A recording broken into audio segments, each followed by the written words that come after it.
আমরা বাঙালি জাতি হলো শক্তের ভক্ত নরমের জন। কথাটা এই জন্য বললাম যে সত্য কথা বললেও অনেকে বলে যে তুমি অমুক দলের, তুমি তমুক দলের, কিন্তু কারো যে সময় আসলো সত্য কথা বলার কায়দা নাই জনগণের। কথাটা এই জন্য বললাম, দেখেন আপনি ডক্টর মোহাম্মদ ইউনূস নোবেল বিজয়ী, তিনি শান্তিতে নোবেল পাইছেন। তিনি চায় একজন শান্তি শৃঙ্খলাভাবে এই দেশটা চলুক, কিন্তু এই দেশটা হলো আমরা এমন একটা অসভ্য জাতি, আমাদের দরকার হলো মুগুর। 2006-এর কথা আপনাদের মনে আছে কিনা আমি জানি না। মঈনুদ্দিন ফখরুদ্দিন যখন দেশ চালাইছিল তখন বাঘে আর ছাগলে মহিষে এক ঘাটে পানি খাইছিল।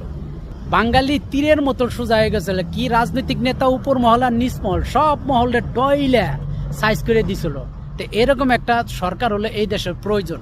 তো এরকম একটা সরকার আমাদের শেখ হাসিনা ছিল, মাননীয় প্রধানমন্ত্রী শেখ হাসিনা ছিল, কিন্তু এই জাতি এরকম সরকারি পাওয়ার উপযুক্ত। শেখ হাসিনা যখন ছিল তখন কারো মনে আওয়াজ ছিল না, মুখে আওয়াজ ছিল না, বা চুপচাপ ছিল মায়ের কসনে। আর এখন সবার মুখের বলি ফুটছে।